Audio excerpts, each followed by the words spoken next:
शाह रुख खान को मन्नत के मामले पर 9 करोड़ रुपए वापस मिलने का इम्कान।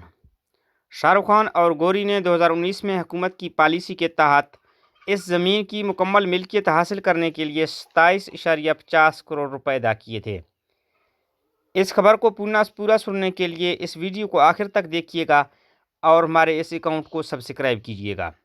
महाराष्ट्र हुकूमत बॉलीवुड अदाकार शाहरुख खान और उनकी अहलिया गौरी खान की जानिब से 9 करोड़ रुपए की वापसी के मुतालबे पर गौर कर रही है।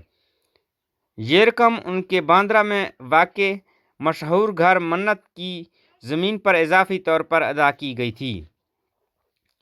शाहरुख और गौरी खान ने 2019 में हुकूमती पॉलिसी के तहत इस ज़मीन की मुकम्मल मिल्कियत हासिल करने के लिए 27.50 करोड़ रुपए अदा किए थे।